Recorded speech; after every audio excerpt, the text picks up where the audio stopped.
दोस्तों, क़यामत की मछली क्या महासागर से आ रही है ये चेतावनी? बताते हैं मामला क्या है। क्या पृथ्वी किसी अनहोनी की ओर बढ़ रही है? क्या समंदर की गहराइयों से आने वाली रहस्यमयी मछलियां किसी विनाश का संकेत दे रही हैं? जापान, अमेरिका और फिलीपींस के तटों पर अचानक दिखने वाली अजीबोगरीब मछलियां वैज्ञानिकों को भी हैरान कर रही हैं। इन मछलियों में सबसे चर्चित है ओरफिश, जिसे डूम्सडे भी यानी क़यामत की मछली भी कहा जाता है। लेकिन सवाल ये है, क्या ये सच में मछलियां किसी प्राकृतिक आपदा की भविष्यवाणी कर रही हैं, या फिर समंदर के भीतर कुछ ऐसा हो रहा है जिससे ये रहस्यमयी जीव बाहर आ रहे हैं? नासा ने महासागर की खोज क्यों बंद कर दिया? क्या वहाँ पर कुछ ऐसा छिपा है जिससे पूरी दुनिया अनजान है? आज हम इन सवालों के जवाब ढूंढने की कोशिश करेंगे। ओरफिश एक ऐसी मछली है जो आमतौर पर समंदर की 1000 मीटर गहराई में पाई जाती है। इसकी लंबाई 10 से 15 मीटर तक हो सकती है और इसका शरीर सांप की तरह लंबा और सिल्वर कलर का होता है। लेकिन असली रहस्य ये है कि जब ओरफिश समंदर तटों के पास देखा गया है, उसके बाद भयानक भूकंप और सुनामी आई है। 2011 में जापान का भूकंप और सुनामी।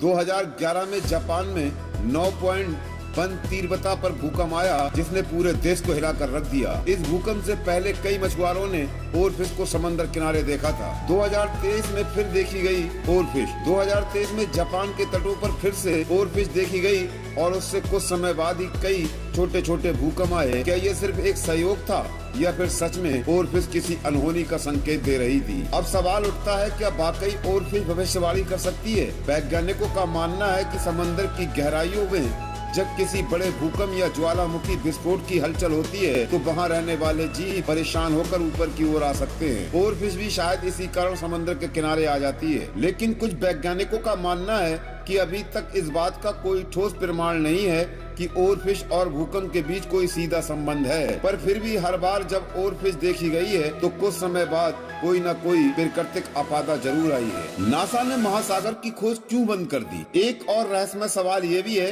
कि नासा ने अचानक महासागर की खोज बंद क्यों कर दी? 1970 और 1980 के दशक में नासा महासागर की खोज कर रहा था, लेकिन अचानक ये प्रोजेक्ट बंद कर दिया गया। कई लोगों का मानना है कि नासा को महासागर में कुछ ऐसा मिला जिसे वो दुनिया से छिपाना चाहता है। कुछ थ्योरीज के अनुसार महासागर की गहराइयों में ऐसी अनदेखी शक्तियां या जीव मौजूद हो सकते हैं जो इंसानों के लिए खतरा साबित हो सकते हैं। क्या ये सिर्फ एक अफवाह है या फिर कोई बड़ी साजिश? अगर ओरफिश वाकई में किसी बड़े खतरे का संकेत दे रही है, तो हमें इसे नजरअंदाज नहीं करना चाहिए। आने वाले समय में हमें समुद्र के बदलावों पर खास नजर रखनी होगी। वैज्ञानिकों के इस रहस्य को गहराई से समझना होगा, ताकि हम आने वाली आपदाओं का पहले से पता लगा सकें। क्या ओरफिश सच में एक चेतावनी है? क्या महासागर में कोई बड़ा बदलाव होने वाला है, या फिर ये सिर्फ एक सहयोग भर है? आपका क्या मानना है, हमें कमेंट में जरूर बताएं। अगर आपको ये वीडियो पसंद आया है तो लाइक, शेयर, चैनल को सब्सक्राइब करना ना भूलें। आप देख रहे हैं मलिक सिद्दीकी यूपी 25 चैनल। जय हिंद।